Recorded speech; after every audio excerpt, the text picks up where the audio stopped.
At its core, Waco is great because of good people. And that's never shown through more than in 2021.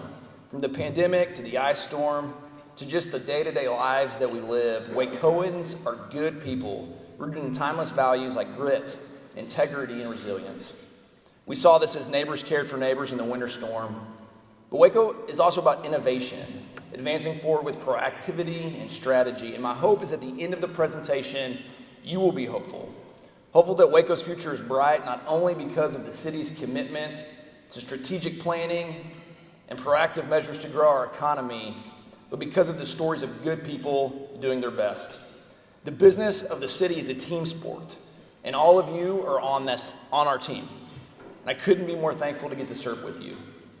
So, leading off, we have a bright and ambitious council, people who have different streaks and perspectives that they bring to the dais and who aren't afraid to work together to tackle big goals. And I want to thank them. Today we have Jim Holmes representing District 5, we have Kelly Palmer representing District 4, and we have Josh Borderud representing District 3. Thank you for coming today. Let's give them a round of applause. Councilmember Andrea Bearfield is not here today. She represents District 1. She's at the Texas Municipal League Conference in Houston, and our Council 2 district position is currently vacant. That position will be filled by appointment next month until a special election is held next May in conjunction with regular local elections. Next, I want to give a huge shout out to my family, my wife, my 2 kids, Mabry and Davis. How cute are those guys? I'm so blessed. I love my family, and I don't deserve them, and I'm so thankful for them. Shout out to our libraries where my kids come in their little Tasmanian devil tornadoes. In particular, shout out to Serena, the children's section librarian, who is so amazing. And although we try to clean up sometimes, I don't know if we do our best when we exit. So thankful for the library.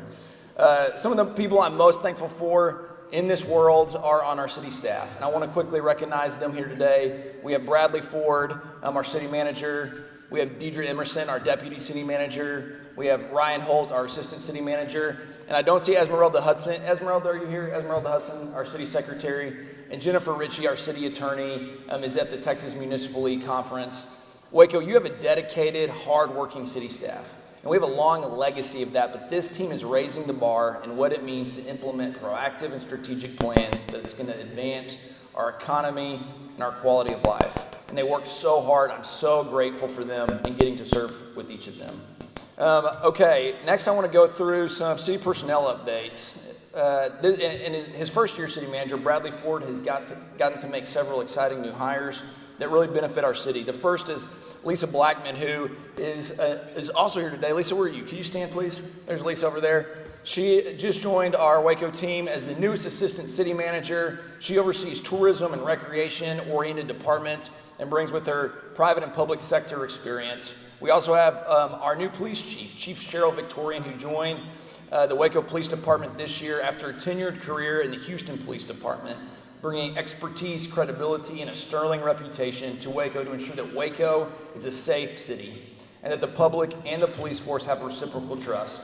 We're very thankful for her. LaShawna Mallory Horn became our director of the Waco-McLennan County Public Health District. We're so thankful for the good work that she and her team continue to do in extremely challenging times. And last, we have Nicholas Sarpy, who joined the city to oversee the recently formed Office of Management and Budget. And I'm excited to see the great work that is coming from that group. Our city secretary, Esmeralda Hudson, notified council earlier this year of her intent to retire from the city in early 2022.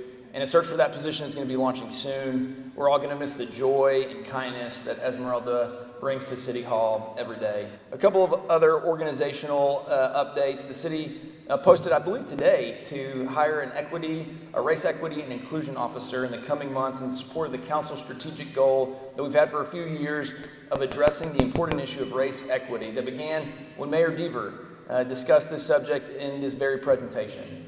And also, Shavon Moore joined our community services team as the homeless projects coordinator. She's currently leading the effort on developing Waco's homelessness plan, which will include local partner stakeholders and key services and needs to strategically and proactively address the issue of homelessness in Waco.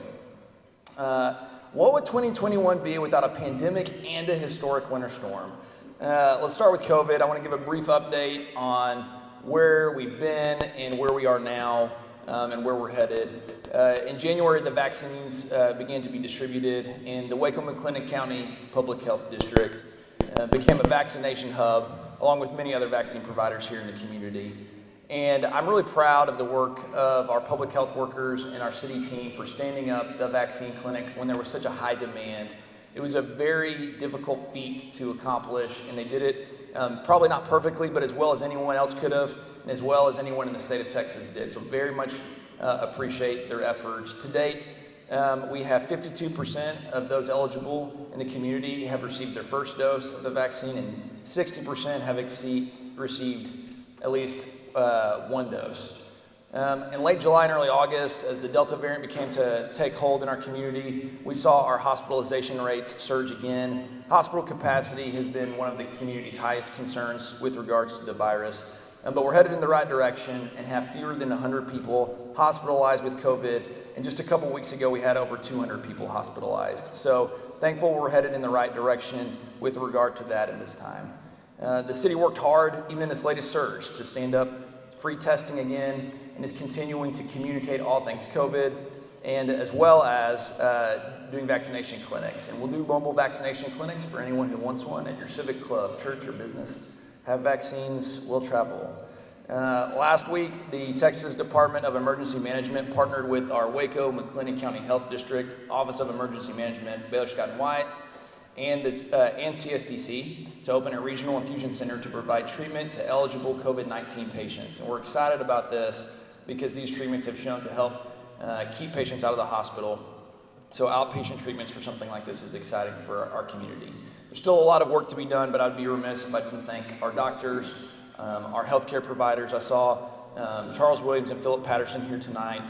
To you and your teams, thank you so much. To the nurses, the doctors, our public health care workers, the health district, our city employees, everyone came together this past year and continues to work really hard to provide good treatment and keep our city safe. As always, COVIDwaco.com remains a source for local information and resources, including statistics, vaccine clinic information, testing sites, and exposure information, and more. The next subject is the winter storm. We're gonna get rid of the hard stuff first and get to the fun stuff. 9 straight days of daily record lows and a combined 205 straight hours of sub-freezing temperatures broke a nearly 40-year record in Central Texas. And throughout this event, your city staff worked hard to maintain essential services. Around the clock, our street crews were clearing and sanding roads. Our water utilities team was maintaining and repairing the Waco utility system. We opened warming centers and had vehicles, including sometimes fire trucks, that had capacity to drive on the roads at the time to get people to those warming shelters. We distributed bottled water, we secured our facilities, and kept animals at both the animal shelter and the Cameron Park Zoo safe. When we built out the Cameron Park Zoo, we weren't thinking about a winter storm event like that in sub-Saharan animals. I want to thank the members of our community who stepped up. Churches like St. Albans and Highland Baptist served as warming shelters. Coca-Cola donated truckloads of bottled water, and so many other stories of community partners and businesses who served in that time. The real story is the community coming together, neighbors serving neighbors, residents who worked together to conserve water when we needed it.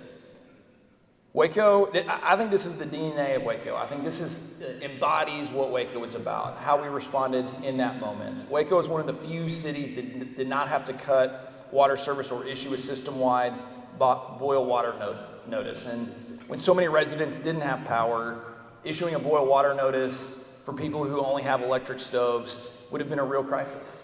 And when you look at the news and saw so many cities across the country where homes and businesses burned to the ground and firefighters could not fight those fires because they didn't have access to water to put them out, it made me very thankful for the city leaders who came before us, who put in good water infrastructure. It made me really thankful of our city staff and utilities team who worked around the clock creatively to find ways to allow people to have access to clean, drinkable water.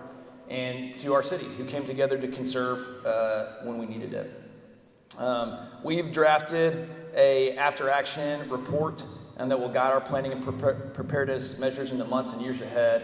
But I think it's important to note our successful response to that storm was not by accident. It was because of the dedicated city staff and the community members who came together in that time. Let's move on to some fun stuff. It's been a fun year too, and there's been a lot of exciting things that happened. One of the first things that I really wanted to note was Baylor men's basketball winning the 2021 NCAA basketball championship. And Waco, yeah, let's clap for that. That's good. Waco celebrated big with the parade on Austin Avenue. I'm thankful for our city team partnering with Baylor University for that to happen. We even had the Baylor flag flown above the Spokane City Hall after I made a friendly bet with their mayor. This is a great, this adds to a great legacy of men and women's basketball and Baylor sports in our community. We also celebrated the MCC Highlanders baseball team in the backyard of Waco when they became, let's cover that too. That's good.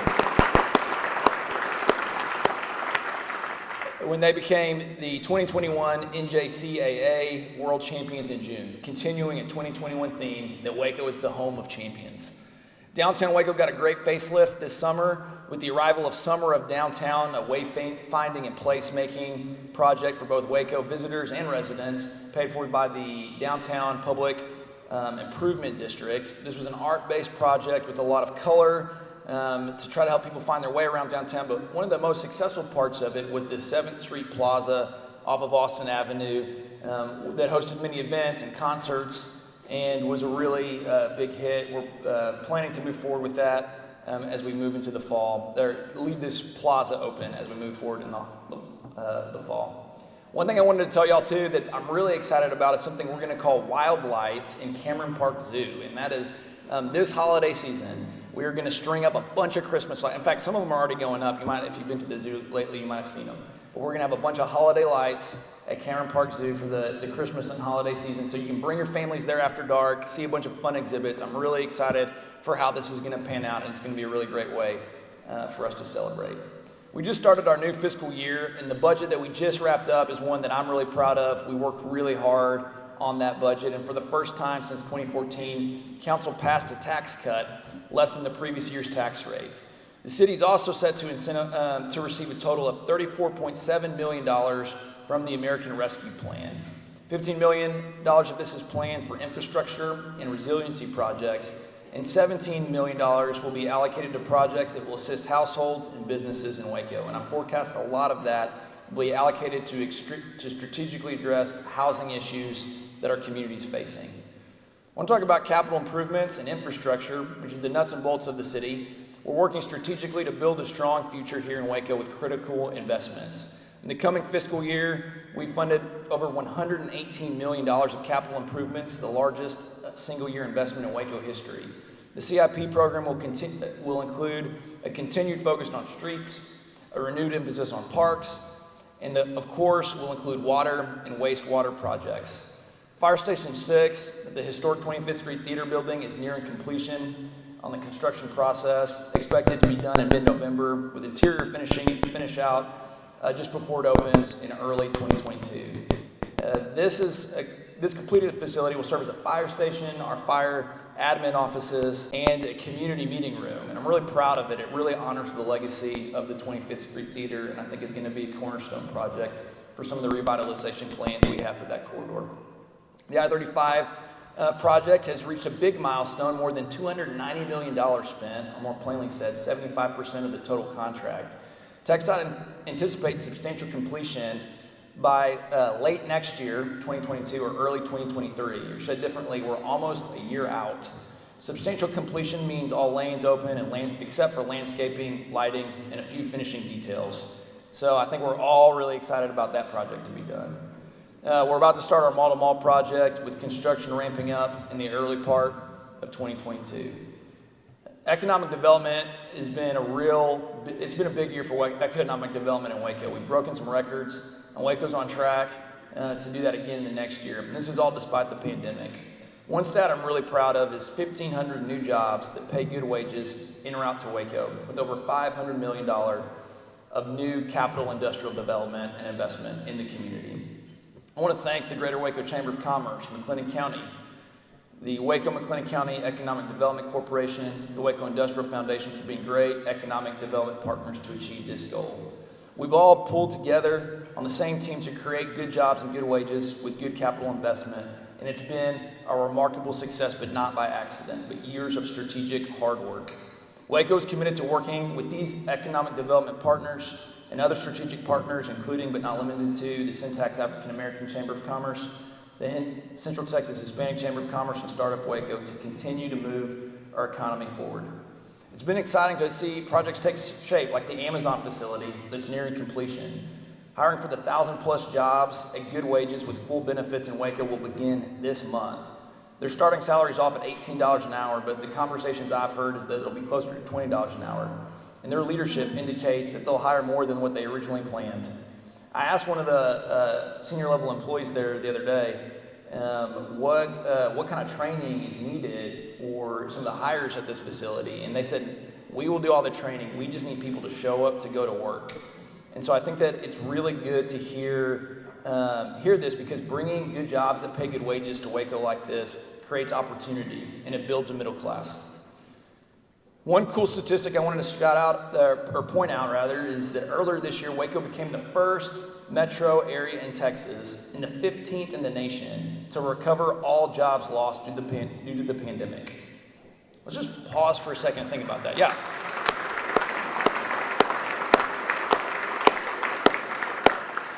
We outperformed all but 14 other communities in the entire country. That is important for us to realize.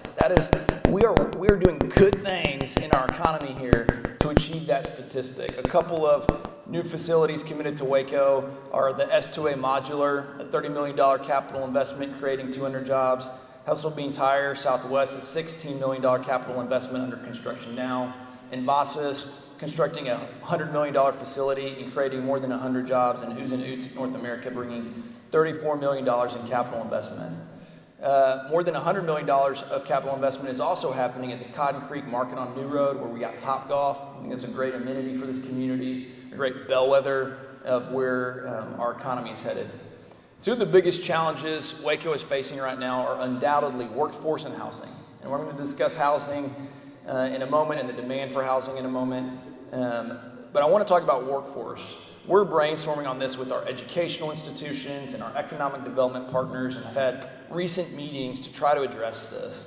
I know that the city of Waco is committed to doing things like working with Waco Transit to ensure folks can get to the jobs. We have partnered with Prosper Waco. I saw Susie March and her team here on their collective impact program called Upskill Waco. You can check that out, which offers technical training in some of the most in-demand fields here in Waco at no cost. And we'll also partner with other civic organizations, philanthropy, communities of faith, and others to ensure every Wacoan has an opportunity to enter these good jobs that are coming to town. But we recognize that workforce is a need, and we're working hard to strategically address that concern. We've also committed to small business support. We reopened the Small Business Recovery Program utilizing federal community development block grant funds, and in the first round of this program, we were able to assist 210 businesses, 86 of which were low to moderate income, and 157 were minority or women-owned businesses. And in the second round to date, we have approved applications for 15 small businesses who have received requests of $375,000. The economic development success that we're experiencing is not by accident, but because of the years of work to build a well-rounded and diversified economy. The work is not done, and we've got more work to do. But we're committed to doing that, and I know that with this team, and by that I mean everybody in this room, we're going to build a better and stronger economy together. Another important point of ensuring we have a strong economy is ensuring we have a viable downtown. Every study shows that to have a good regional economy, you got to have a strong regional core. So I want to give some updates on that. The Riverfront project is progressing, anticipated completion of phase 1 being the early part of 2022. The Bridge Street Plaza, which is a $6 million project built to highlight and honor the heritage and history of East Waco, is set for ribbon cutting this month. And I'm so excited to see this beautiful plaza just right over there be opening very soon. We're excited about Magnolia's commitment to moving their HQ into downtown Waco and bringing hundreds of high-paying jobs into downtown. I think that's going to bolster the entire local economy in downtown. Some other exciting projects that I wanted to note is the $5 million renovation of the Stratton building by Peter Ellis, the $12 million renovation of the former Bank of America building by Steve Sorrells, and $30 million in investment in multiple hotels in East Waco by Kenny Botka. And these are just a couple of the things that we're seeing in the pipeline in downtown Waco.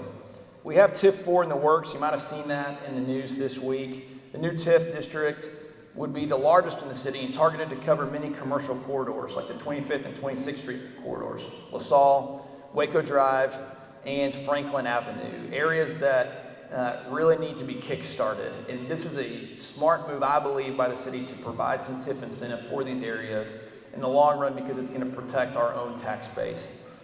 So I'm excited for this new TIF to move forward. Floyd Casey Development is another one we're expecting in 2022. I saw Shane Turner here. We are Turner Behringer and their team in the city are partnering on more than a $100 million mixed-use development, which will likely include an aggressive improvement to make a regional park in the South Waco area. So we're working on that as we speak, and thankful for their partnership on that deal. Tourism is another growing sector of the Waco economy with over 1.2 million visitors to the local attractions since January. And October is a huge month ahead with Celebration, Ironman, and Baylor football. I want to note that there are 5 new hotels that have opened in Waco, bringing on an additional 542 new hotel rooms to the market. But what's interesting is Waco's hotel occupancy is still number 2 in the state based on the most recent data that we have. So those hotel rooms are being filled. We clearly understand that having a successful economy requires having a successful airport. And we've received $18 million of CARES funds for our regional airport. Several projects are already underway. The airport terminal modernization project, I think y'all see some of the new pictures of it's kind of bright, but we're going to renovate our terminal, bring it up to speed. I'm really excited about that and are planning for work to begin there in February of 2022. We've also applied for a new grant for a new carrier, and we'll continue to work strategically to accomplish the goal of getting more flights and more reliable flights to Waco. I want to give you a parks update. If you got the Parks and Rec theme in your head, you can start playing that now. This year we saw the completion of Trailblazer Park, an 18-acre park with a pavilion and a shared playground at the trailhead of the Cotton Belt Trail. And the Suspension Bridge Rehabilitation Project is in progress. We're anticipating the reopening of that in Indian Spring Park in spring of 2022. This summer, the City of Waco joined with the Lions Park Trust Board and several community partners to announce the revitalization of Lions Park. The city has committed $2 million to the strategic planning and rebuilding of this park. You'll see construction fencing going up around the property as we seek to secure the hazards of that facility and anticipate an 18-month planning process before construction actually starts. But we're planning to get ample community input, host many community meetings, and look forward to partnering with all of you to revitalize this very historic park in Waco. Land acquisition and design for China Springs Future Neighborhood Park is underway. Construction is anticipated to begin in 2023 and be complete by the end of the year. This summer, the City of Waco initiated a master plan process for one of its most historic recreation sites, Cotton Palace Park. A team of design professionals has been engaged to usher the city, stakeholders, and wider community through a visioning process that will define the future of this park, and construction is expected in 2023. And last, late this summer, the City of Waco entered into a purchase agreement for the Doris Miller YMCA facility, which we plan to close on at the end of this week, and tentatively, the city will open this up as a community center in late 2022. I want to give a quick brief update on solid waste. Check this out. There's a really great app. It's a curbside services app, which has about 5,000 downloads. Hopefully it'll be 5,000 plus all of you after this meeting. The app provides users with direct service alerts, schedule reminders, and information about recycling and diversion. And we continue to work through the landfill planning process to ensure that we're able to provide solid waste services to our residents and our region in the future. Most recently, the city participated in a public meeting with for the proposed landfill permit with TCEQ. We've recently passed a major milestone in the effort of having received a technical completion notice from TCEQ, and a link to view the presentation is available on the city's homepage. As a reminder, the current landfill will be out of space in early 2025, which is around the same time that the new landfill is anticipated to be open for services. A couple more things here before we wrap up. We've relaunched a neighborhood engagement effort by having a neighborhood engagement staff.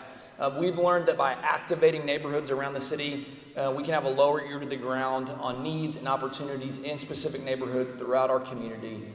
We've also activated a neighborhood grant program, which we've seen many neighborhoods, my neighborhood included, take advantage of by utilizing it for commemorative benches and supporting neighborhood events. And one of my goals is to make Waco a very clean city, and a part of that is code enforcement. Over the past year, our code enforcement team has worked to enhance services and implement a proactive strategy.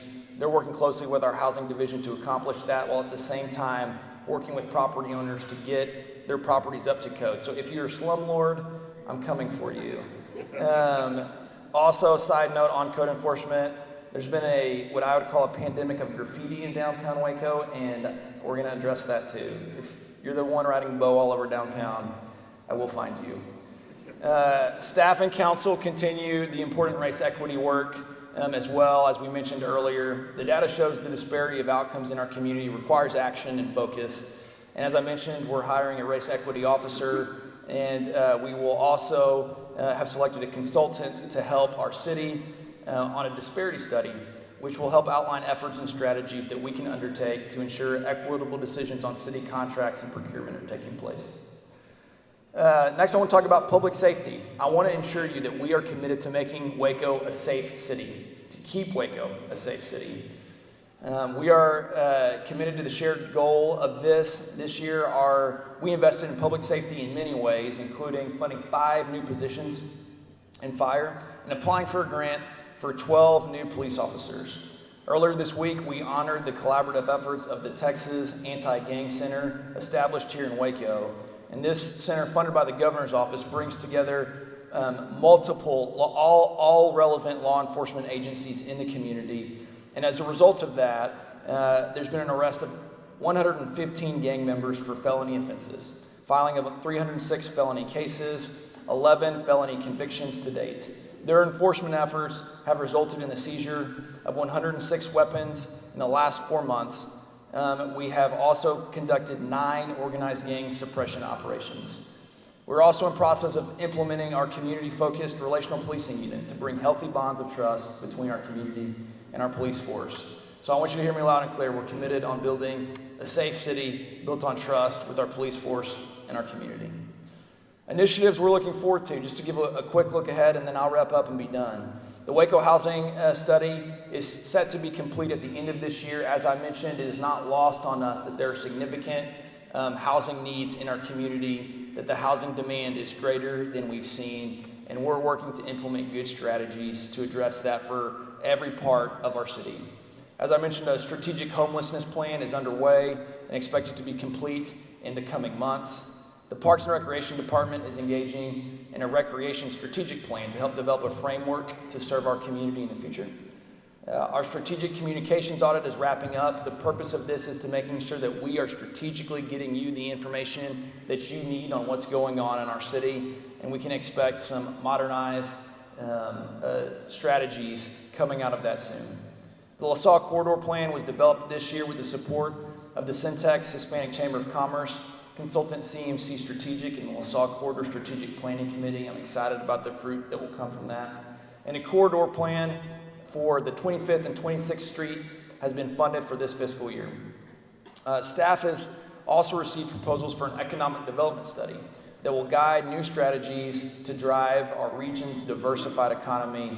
The selection of a consultant firm is anticipated in November, with work stretching into mid-2022 to ensure that we're growing the economy in a smart and aggressive way. And we are working very closely with our economic development partners in chambers of commerce on this.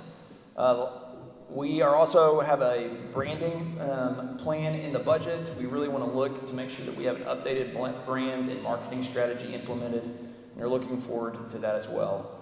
Last but not least, the city is gearing up to launch a customer services app in the coming months. This app will serve as a one-stop customer service portal where residents and visitors can report issues such as a pothole, a stray dog, a code violation, or more, find out what council district they live in, or what neighborhood they're a part of, or where the nearest library is. I'm excited for that interactive feature. Thanks to Ashley Nystrom and her team, she's back there running the PowerPoint, for helping me with this presentation. There's some cool videos behind this. I'm really thankful for her. Next up, we have Judge Scott Felton, and we're so lucky to have his wisdom and leadership and wit. Hopefully he'll be funnier than I was. Some of you might be saying hopefully he's more succinct than I was. But here's the deal, guys. Waco has more opportunity for success, I believe, than any other city in the country. And I believe that with all my heart. And it's not just because of our geographic location. It's not just because of the strong Texas economy. It's because of you. It's because of the people in this community. The good people of this town who do good work day in and day out is what is going to propel us forward into a bright future. I turn on the national news sometimes and see the divisiveness and hear the rhetoric and the anger, and sometimes I think we've lost our minds, but I believe with all my heart that hope remains in Waco. And sure, we disagree on things, but we do it in a respectful way that sharpens one another and propels us forward. And I believe with all my heart that our future is very bright. We've got a lot of work to do still, and a lot of stuff we're doing that's really exciting. And we're not there yet, but I believe we're getting to a good place, and that is because of good people doing good work. And I couldn't be more thankful, as I said at the beginning of the presentation, to be on this team with you, doing the team sport of building a city and making it better. So thank you for your time today. I appreciate you, and I appreciate our city staff for all their good work. Thank you.